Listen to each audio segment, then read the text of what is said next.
tuntun ti jáde o. Kí ni mo pè é? Tuntun ti jáde nípa awuyewuye jíjẹ ọba Àwùjalẹ̀ tìlú Ìjẹ̀bú Òde èyí tó ń lọ lọ́wọ́ nígboro ayé.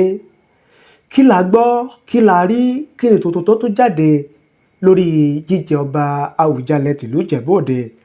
Tẹ́ ẹ bá gbàgbé, tẹ́ ẹ bá rántí wípé bó ṣe ń lọ àti bó ṣe ń ṣẹlẹ̀ ìlànà mú wá fún yín lórí ìkànnì yìí láti jẹ́ pé kẹ́ ẹ lè mọ bó ṣe ń lọ nílẹ̀ Yorùbá, lórílẹ̀‐èdè Nàìjíríà àti káàkiri àgbáláyé.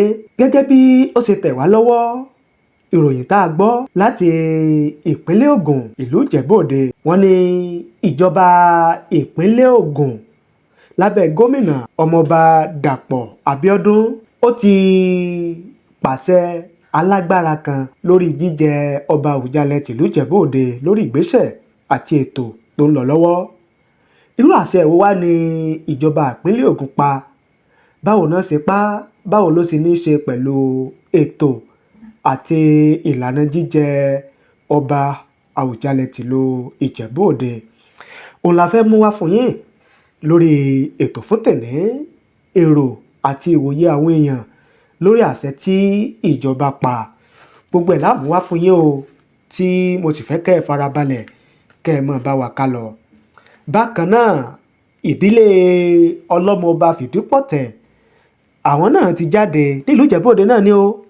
Àwọn náà ti jáde wípé ìdílé ọlọ́mọọba Fúsẹ̀ngbùà wọ́n ti kùnà o, wọ́n ti lòdì sí àṣẹ, ìlànà àti ètò jíjẹ ọba Àwùjalẹ̀ tìlú Ìjẹ̀bú Òde. Nígbà tó sì ti rí báyìí, a jẹ́ pé ìdílé àwọn èèyàn ìdílé ọlọ́mọọba Fìdípọ̀tẹ̀ ò ní ó yẹ kí àwọn fa ọmọ yìí kalẹ̀ láti jẹ ọba Àwùjalẹ̀ tìlú Ìjẹ̀bú Òde. Àtàwọn ọ̀rọ̀ míì tó ṣúyọ la fẹ́ mú wá fún yín, tí a sì fẹ́ kẹ́ ẹ farabalẹ̀ máa bá wa ká lọ bá sì máa mú wá fún yín.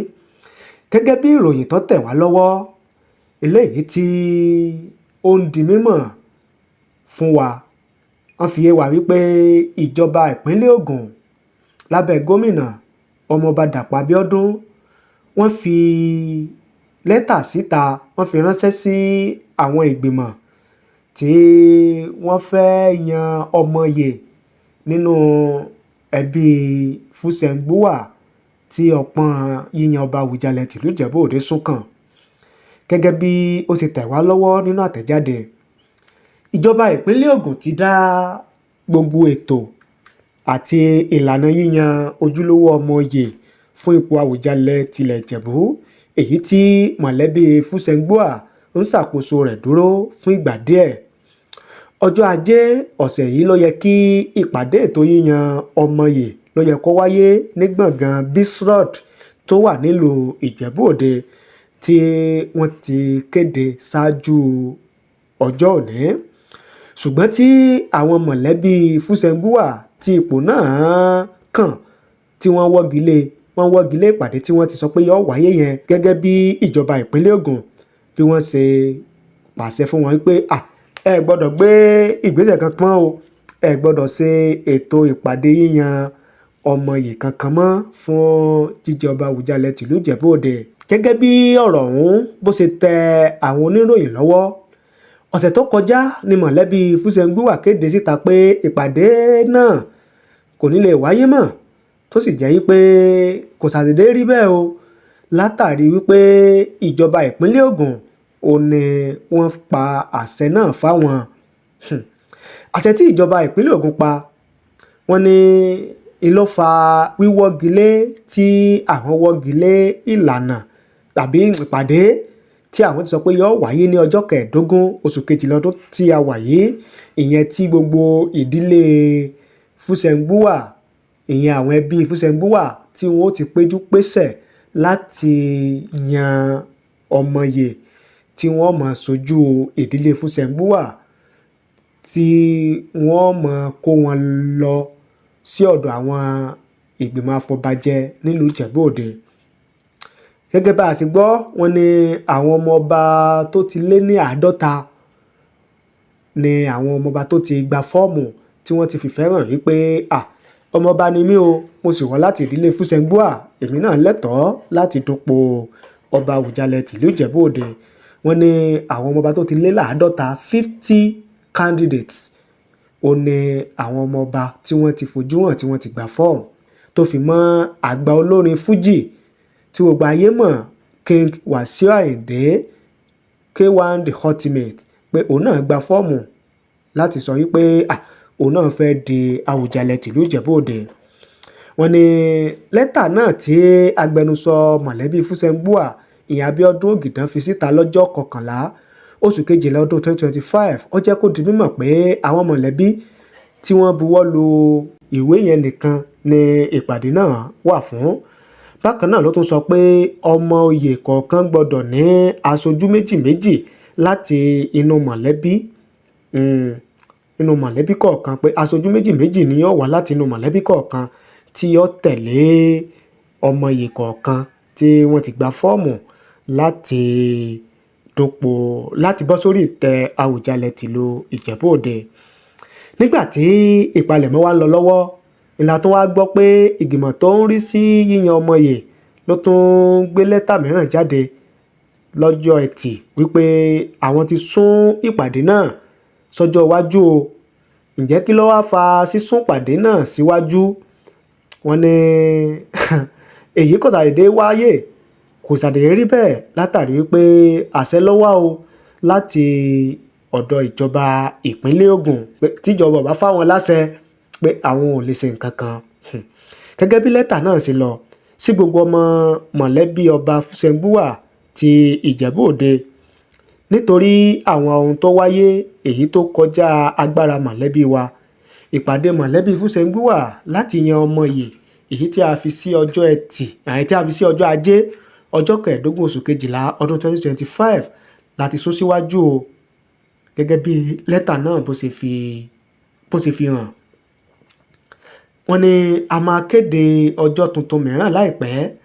À ń rawọ́ ẹ̀bẹ̀ sí ìpalára èyí tí ìyípadà yìí tó lè mú wá.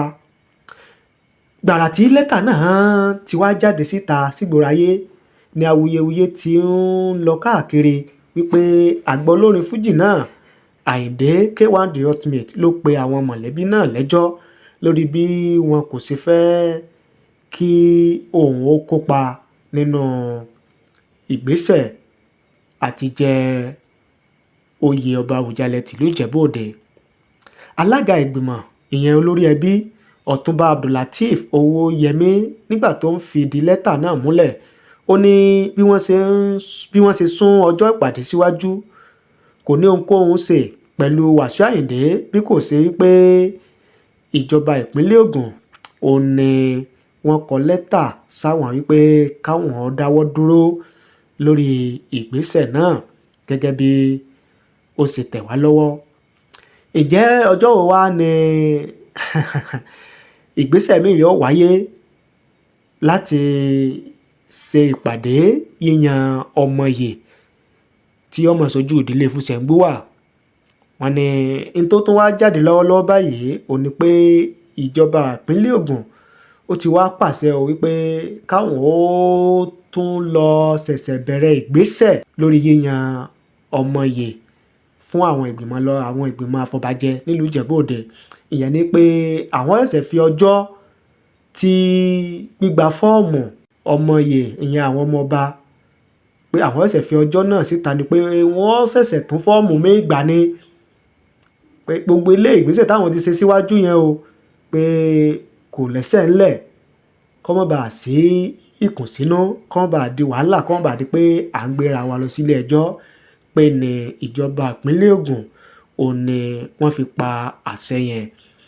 Léyìí tó túmọ̀ sí wípé fresh selection process láti yan ọba Àwùjalẹ̀ tìlú Ìjẹ̀bú Òde yóò ṣẹ̀ṣẹ̀ bẹ̀rẹ̀ ni. Ọjọ́ wo ni ó wá bẹ̀rẹ̀, ọjọ́ wo ni ó jẹ́ àti lè sọ torí pé wọn ò tí ì fi ọjọ́ léde fún wa gẹ́gẹ́ bí ó ṣe tẹ̀ wá lọ́wọ́ ní abala abẹ yẹn. Mo wá fẹ́ kẹ́ ẹ farabalẹ̀ kí ẹ jẹ́ ká wo èrò àti ìwòye àwọn èèyàn, ohun tí wọ́n ń wí, ohun tí wọ́n ń sọ lórí àṣẹ tí ìjọba pa yìí. Gẹ́gẹ́ bí ó ṣe tẹ̀ wá lọ́wọ́, Ifásọlá Àkànbí wọ́n ní kò yé wa mọ́ o, irú àṣẹ wo tó ní ìjọba pa yìí? Àlàbá Ayọ̀délé àwọn ní wọ́n dúró de ọ̀gá láti òkè wípé kí wọ́n pa àṣẹ ní Wàsíù ni wọ́n fẹ́ lò. Jimoh Taiwo àwọn ní àbí ọwọ́ ti kan ọwọ́ ni. Akínadé Ọláyíwọlá àwọn ní ẹ̀yin náà ni ẹ mọ̀ fún wa ní bó ṣe ń lọ. Àlàmú Fúnmi Ayọ̀rìndé àwọn ní ipò ọlá dára o, ipò ọlá dára, ipò yìí wù mí lọ́pọ̀lọpọ̀ mo sì máa débẹ̀. Orin K1 The Ultimate ni. Màá dẹni àtàtà, màá dẹni ọlọ́lá, borí bá ń jọba lọ́la mo sì máa débẹ̀ o. Wọ́n ní ṣé ẹ ti rántí àtìgbà tí K1 The Ultimate tó ti kọ orin yẹn pé àsìkò ti tó báyìí tí ìran orin náà tí yóò wá sí ìmúṣẹ. David Owólabí àwọn ní Wasiu Ayinde is the best man. Mr. Rotimi Ọláòṣèbìkan àwọn ní nǹkan kan dá mi lójú lórí ọ̀rọ̀ yìí ṣùgbọ́n mi ò tí ì fẹ́ sọ báyìí. Ó lágbára o. Gẹ́gẹ́ bí èrò àti ìwòye àwọn èèyàn òun náà ni ẹ ti gbọ́ tí a mú wá fún yín yẹn lórí ọ̀rọ̀ jíjẹ ọba Àwùjalẹ̀ tìlú Ìjẹ̀bú Òde. Kí ni ìwòye yín, kí ni èrò yín pẹ̀lú àṣẹ tí ìjọba ìpínlẹ̀ Ògùn pa yìí wípé kí ìgbésẹ̀ tuntun míì kó wáyé kó bẹ̀rẹ̀ lórí fífa ọmọ yìí kalẹ̀ fún àwọn ìgbìmọ̀ afọbajẹ léyìí tí ìdílé Fúsẹ̀ngbúà tí wọ́n ṣẹ̀ṣẹ̀ bẹ̀rẹ̀ rẹ̀ pé gbogbo ìgbésẹ̀ tí wọ́n ti gbé sẹ́yìn pé kò tọ̀nà pé kò dáa pé àwọn wọ́gi lé àwọn gbẹ́sẹ̀ lé ṣùgbọ́n kí wọ́n ṣẹ̀ṣẹ̀ bẹ̀rẹ̀ ìgbésẹ̀ míì. Kí ni ìwòye yín, kí ni èrò yín pẹ̀lú àṣẹ tí ìjọba ìpínlẹ̀ Ògùn tí wọ́n pa yìí? Ẹ fi ṣọwọ́ sí wa láàyè kọ́mẹ̀ nísàlẹ̀ fídíò yìí àká á sì ṣe àgbéyẹ̀wò rẹ̀. Ẹ ṣé bẹ́ẹ̀ sí ń wò wá, ẹ ṣé bẹ́ẹ̀ sí ń gbọ́ wá. Ojú tẹ́ fi ń wò wá kò ní fọ́, etí tẹ́ fi ń gbọ́ wá kò ní di láṣẹ Èdùmàrè. Mo kí gbogbo ojú tí wò mí ti ń gbọ́ mi jákèjádò orígun mẹ́rẹ̀ẹ̀rin àgbáyé. Orúkọ mi ni Ambassador Àkànfẹ́ Ìwò tí mo jẹ́ agbẹnusọ fún iléeṣẹ́ X2 Ultimate Herbal International Limited. Níléeṣẹ́ wa bí láti màmọ̀ dájú nǹkan kan tí eléyìnbó ń pè ní health is wealth, ìlera lọ́rọ̀. Kì í ṣàfẹnujẹ́ nìkan tá a bá ń gbọ́ ní sétí torí gbogbo lọ́gbọ̀ àwọn èèyàn ni wọ́n ń kojú àìsàn tí a pè ní ìfúnpá gíga. Ìdí ni tí iléeṣẹ́ X2 Ultimate Herbal fi ṣètò oògùn ìfúnpá gíga fún ní powder àti ní olómi. Kò tán síbẹ̀, oògùn ìtọ̀ ṣúgà ó wà ní iléeṣẹ́ X2 Ultimate Herbal International Limited ní powder àti ní olómi. Òun náà lẹ̀ ń wò yìí. Oògùn ọ̀pẹ́ ẹ̀yìn wà tí a ti ṣe lọ́jọ̀ fún ẹni tó bá ń kojú ọ̀pẹ́ ẹ̀yìn torí gẹ́gẹ́ bí ìṣòro. Iléeṣẹ́ wa níbí ní oògùn ẹ̀ tó lè bá wọn tán rẹ̀ lójú ọgbọ́n.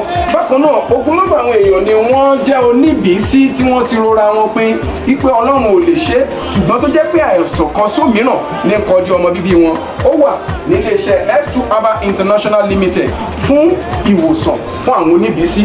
Kò tó síbẹ̀ o, a ní ọ̀pọ̀lọpọ̀ oògùn tí a ṣe létò fún ẹni tó bá jẹ́ ẹni tó bá ní ikùn gbẹ̀ndù tó jẹ́ pé ọ̀rá ti pọ̀ jù lára ẹ̀ ó máa bá wa burn fat àpè ní X2 burn fat fún obìnrin àti fún ọkùnrin. Bákan náà ní iléeṣẹ́ X2 Ultimate Herbal International Limited a ní egbòogi èyí tá a ṣe ní powder fún ẹni tó bá ń kojú àìsàn stroke. Ó wà ní iléeṣẹ́ X2 Ultimate. Tẹ́ ẹ bá lé èèyàn tó ní lẹ́gbẹ̀ẹ́ ẹ dán wò, ìjọba lù lóǹtẹ̀ fún lílò torí pé ojú dání. Kò tó síbẹ̀ o, ogunlọ́gọ̀ àwọn èèyàn ni wọ́n máa ń fi ìlera wọn ṣeré nípa ètò ẹ̀jẹ̀ lára. Iléeṣẹ́ X2 ti ṣètò X2 blood tonic èyí tó jẹ́ oògùn tó lè pèsè ẹ̀jẹ̀ sára. Powder ló wà, a sì tún ní olómi. Káàkiri ni wọ́n ti mọ̀ wá nílẹ̀ yìí jákèjádò àgbáyé. Kò sí onírúurú àìsàn tàbí àrùn tẹ́ lè máa kojú tí a ní oògùn rẹ̀ egbòogi ẹ̀ tá a ti ṣe lẹ́jọ̀. Gbọ́ mi, ìjábọ̀ tẹ̀ ń làkàkà nípa ọgbẹ́ inú. Ọ̀pọ̀lọpọ̀ obìnrin ni wọ́n ń làkàkà nípa fibroid èyí tá a mọ̀ sí oyún ìju. Ikùn rẹ̀ bẹ́ẹ̀ lù yìí. Wọ́n á máa rò bóyá máa tó bí ni, kò ní bí. Ogunlọ́gọ̀ èèyàn lọ́jà ti náwó lé lórí tí fibroid yìí wọ́n ti gbáwọn èèyàn nítorí ẹ̀. Àìrìn jìnnà láìra bukẹ́ ọ̀kẹ́rẹ́ o. Iléeṣẹ́ wa X2 Ultimate Herbal International Limited wà ní number 30 Olúyọ̀lé Shopping Complex, New Garage Ìbàdàn. Àtẹ̀ka wa tó wà ní Assurance Royal Plaza, Asunlẹ̀ Ìbàdàn. Ẹ pè wá láti request pé èyíkéyìí product wa tẹ́ bá fẹ́. 079 01 253 tàbí 0806 4000 204. Diaspora number wa +353 89 49 82 845. X2 Ultimate Aba International Limited. Health is wealth with care. God is. More music